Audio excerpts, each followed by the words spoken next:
Cloze test, cloze test बनाने के लिए हमारा भी कैसा होना चाहिए। क्लोज टेस्ट बनाने के समय हमें किन किन बातों का ख्याल रखना चाहिए, सबसे पहले हम ये जानना चाहेंगे।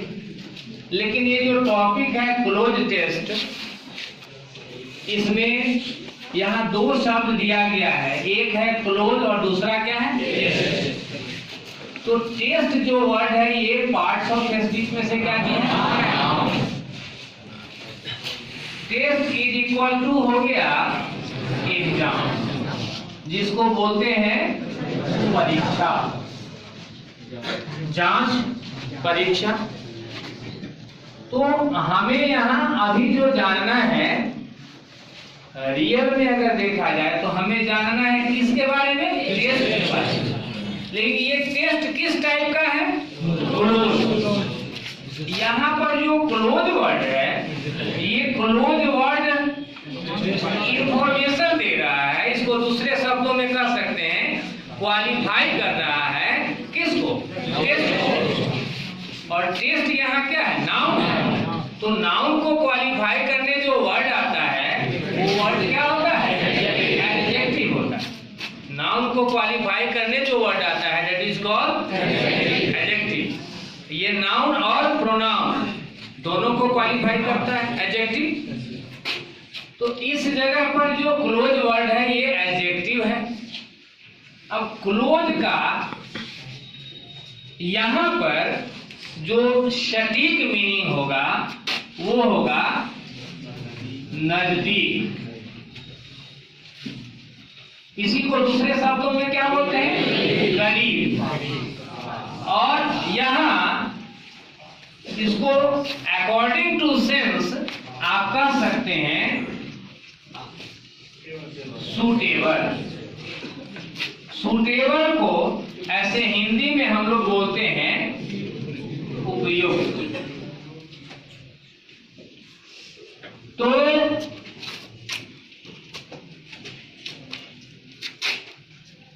इसको अगर साइनों में लेंगे तो दूसरा वर्ड हम भी यूज कर सकते हैं प्रॉपर। प्रॉपर को हम लोग बोलते हैं उचित। प्रॉपर का मतलब क्या, उपयुक्त, सॉरी उचित। प्रॉपर इज इक्वल टू उचित।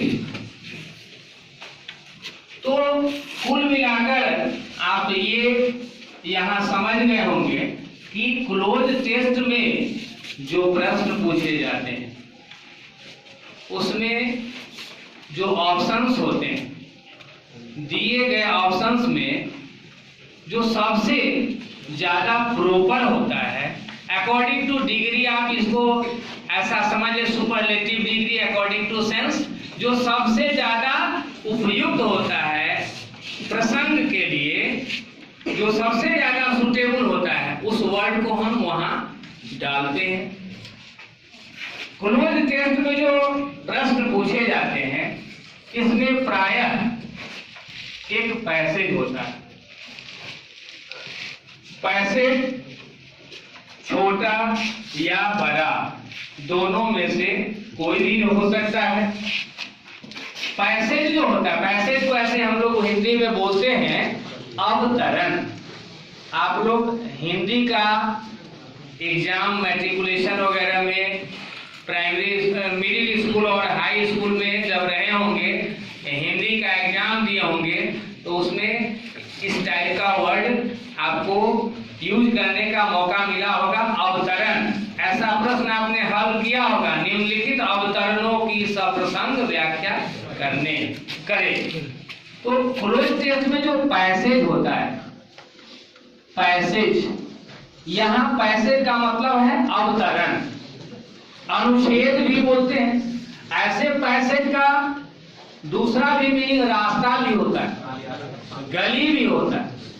तो यहाँ क्लोज टेस्ट में जो पैसेज वर्ड आया, पैसेज में कई वाक्य होते हैं और वाक्य में कहीं कहीं पर एक शब्द को हटा दिया जाता है और उस जगह पर डॉट डॉट डॉट दे दिया जाता है, यानी कि खाली स्थान दे दिया जाता है। साथ साथ उस जगह पर नंबरिंग कर दिया जाता है। जैसे यहाँ एक जगह खाली स्थान हुआ, 1 नंबर हो गया, दूसरा खाली स्थान में यहाँ 2 है, तीसरे जगह पर यहाँ 3 है। इस प्रकार से डॉट डॉट डॉट दे दिया जाता है।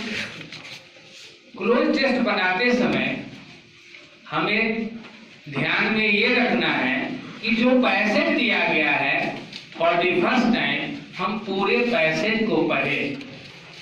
ऐसा आप लोगों को इसलिए कहा जा रहा है क्योंकि ऐसा कहा गया है कि there is no certain meaning of a word.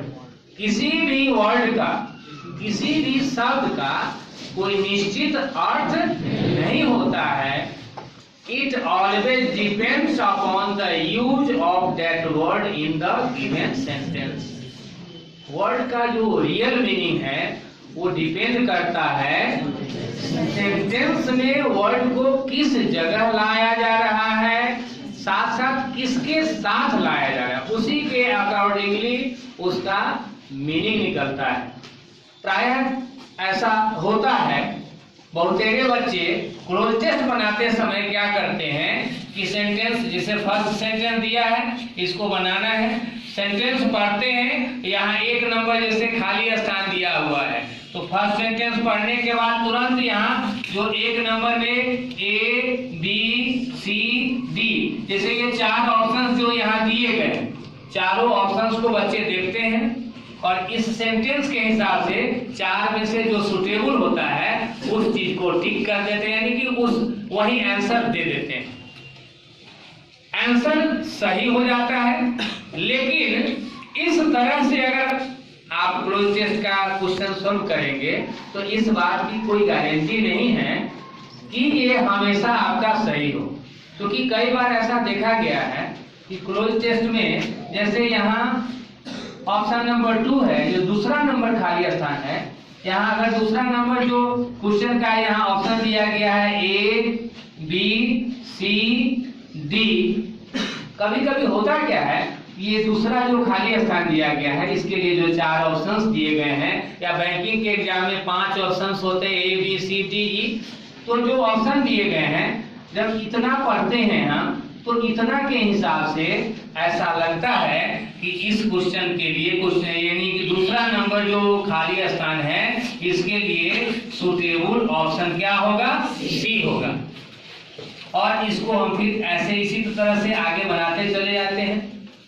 अगर हमारा सेंस डेवलप नहीं होता है तो इस तरह से हम बनाते हुए बढ़ते चले जाते हैं। अब जैसे 2 नंबर क्वेश्चन का आंसर हमने दिया है सी, लेकिन लास्टली वो होता है गलत। तो ये पता कब चलता है, ये पता चलता है जब पूरे पैसेज को हम पढ़ लेते हैं तब। तो कभी कभी ऐसा भी होगा कि जैसे दूसरा नंबर जो खाली स्थान है या तीसरा नंबर जो खाली स्थान है इसके लिए जो ऑप्शंस दिए गए हैं नीचे, इसमें ऐसे इतना पढ़ेंगे, जैसे यहाँ से ये दोनों लाइन पढ़े, इतना पढ़ने के बाद जैसे दूसरा नंबर क्वेश्चन में आपको लगेगा कि यहाँ 100% सुटेबल है ऑप्शन सी, लेकिन जब इस पूरे पैसेज को पढ़ेंगे, यहाँ जब ये जो लास्ट वाला सेंटेंस है या सेकेंड लास्ट सेंटेंस है, जब इसको पढ़ेंगे तब आपको पता चलेगा कि परिस्थिति ऐसी है, प्रसंग इस टाइप का है। तो जब प्रसंग यहाँ क्लियर होगा कि इस टाइप का प्रसंग है तो फिर उस प्रसंग के हिसाब से जब देखेंगे तो यहाँ दूसरा नंबर में जो आपने सी ऑप्शन दिया उस प्रसंग के अनुसार यहाँ सुटेबल ये सी ना हो करके सुटेबल डी होगा या बी होगा। तो मैंने जो कहा कि क्लोज टेस्ट बनाते समय पूरे पैसेज को एक बार पढ़ लेंगे और पहली बार जब पैसेज पढ़ेंगे तो स्पीडली पढ़ेंगे और पूरा पढ़ने के बाद एक लमसम आइडिया, मोटा मोटी एक आइडिया मिल जाएगा कि ये जो पैसेज दिया गया है इसका थीम क्या है, किस टॉपिक के संदर्भ में दिया गया है। और ये आइडिया जब आपका डेवलप रहेगा उसके बाद नेक्स्ट टाइम यानी दूसरी बार जब इसको आप पढ़ेंगे धीरे धीरे पढ़ते हुए ऑप्शन को देखते हुए, तो इसमें संभावना होगी कि जो ऑप्शन हम डाल रहे हैं क्योंकि प्रसंग पहले से मालूम होगा, तो ऐसा करने से ऑप्शन जो सुटेबल होना चाहिए उसको आप फाइंड आउट कर लेंगे। अगर थीम मालूम नहीं है, प्रसंग क्लियर नहीं है, तो ऐसी स्थिति में आप उस सेंटेंस के हिसाब से बनाएंगे सही। एग्जाम में जो आपने सोल्व किया, एग्जाम देकर आप घर आएंगे, आपको लगेगा कि मैंने सही बनाया, लेकिन घर आने के बाद हो सकता है कि किसी टाइम में जब उसको पढ़कर पूरे पैसेज को समझना चाहेंगे, उस समय पता चलेगा कि मैंने यहाँ पर ये गलत कर दिया।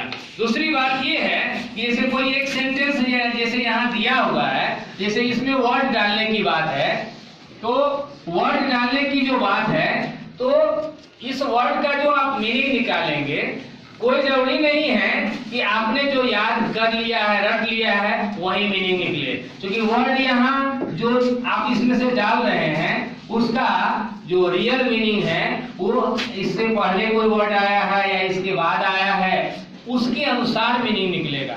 इसका एक छोटा सा एग्जाम्पल मैं यहाँ आपको दे रहा हूँ, जो शायद आप लोग में बहुत लोग देख करके ही समझ जाएंगे। जैसे एक छोटा सा एग्जाम्पल लेते हैं, एक वर्ड लाते हैं SPEND, एक वर्ड आया क्या, स्पेंड।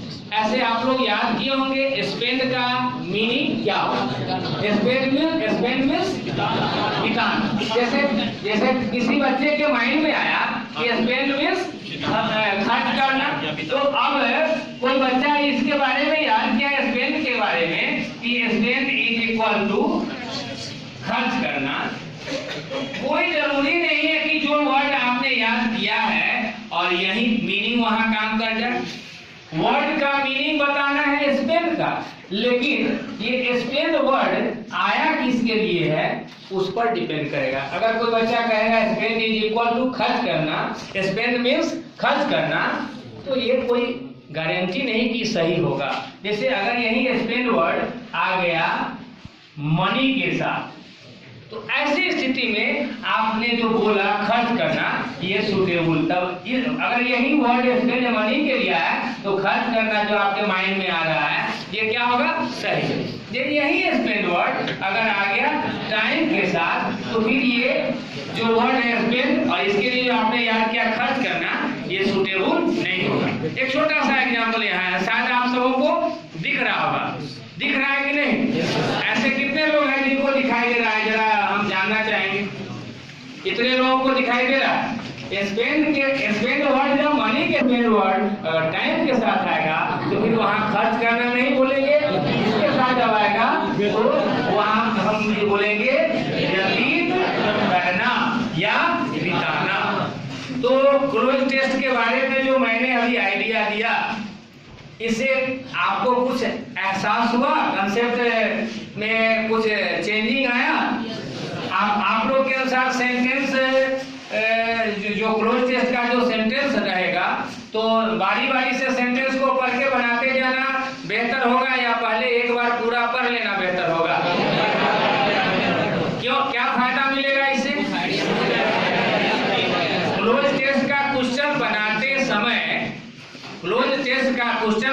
समय पूरा पैसेज पढ़ लेने से हमें क्या फायदा मिलेगा, पहले आप लोग में हम जानना चाहेंगे। किसको समझ में आया? कोई?